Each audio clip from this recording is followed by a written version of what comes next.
सुसमाचारको जुत्ता लगाएको छु, सत्यको टोपीले कम्मर कसी, विश्वासीहरूलाई जय मसीह। आमेन। हालेलुया। हालेलुया। तपाईहरु सबैजनालाई स्वागत गर्न चाहन्छु आजको यस बढादिन क्रिसमसमा। सबै जाति, भाषा अनि धर्महरू देशले मनाउने आयो फेरि क्रिसमस। सबै जाति, भाषा, धर्म अनि देशले मनाउने आयो फेरि क्रिसमस। हाम्रो येशू ख्रीष्टको जन्मदिनलाई मनाउने आयो फेरि क्रिसमस। जन्मनु भयो मुक्तिदाता बेथलेहेमको गाउँमा, जन्मनु भयो मुक्तिदाता बेथलेहेमको गाउँमा।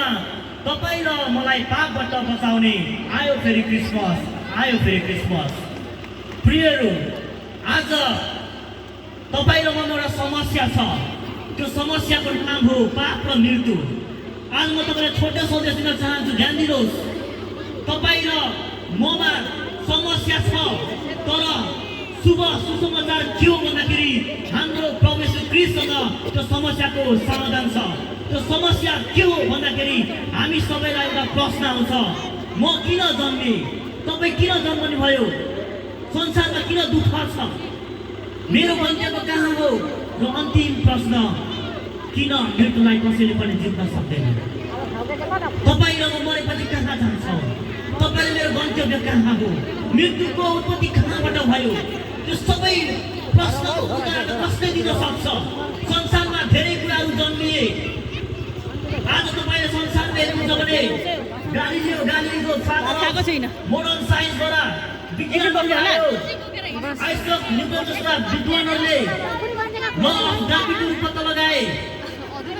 संसारमा फादर अफ रिलेटिभिटी भन्ने मोडर्न भौतिक शास्त्र अल्बर्ट आइन्स्टाइनले धेरै नियमहरू ल्याए।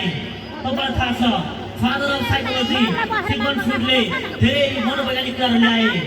आज धेरै दार्शनिक कुराहरू संसारमा भित्रियो। सोक्रेटिस, प्लाटो, एरिस्टोटलले धेरै शास्त्रहरू ल्याए, तर संसारमा कसैले पनि मृत्युको औषधि ल्याउन सकेन। मृत्यु कहाँबाट आयो?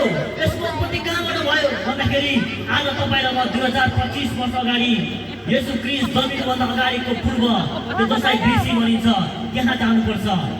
आज संसार 6000 वर्षको इतिहासमा लगभग संसारमा 8 अर्बभन्दा धेरै मानिसहरू जन्मिसके। 8 अर्बभन्दा धेरै मानिसहरूमा आज पनि एउटा समस्याबाट जुधिरहेको छ, त्यो हो पाप र मृत्यु। मान्छे मरेर कहाँ जान्छ? मृत्युको औषधि कहाँ पाइन्छ भनेर मान्छे अहिलेसम्म सङ्घर्ष गरिरहेका छन्। तर अहिलेसम्म पनि कुनै पनि वैज्ञानिकले, कुनै पनि धर्मले, कुनै पनि दार्शनिक शास्त्रले, कुनै पनि मनोवैज्ञानिकले मानिस मरेपछिको उत्तर निकाल्न सकेको छैन, मृत्युको औषधि निकाल्न सकेको छैन। तर समस्या के हो? मृत्यु कहाँबाट आयो? तपाईँ र म किन मर्छौँ? हामी किन जन्म्यौँ? हाम्रो गन्तव्य के हो? आज त्यसको उत्तर मैले तपाईँको बिचमा लिएर आएको छु। त्यसलाई बुझ्नको लागि म तपाईँसँग 2 मिनट माग्न चाहन्छु।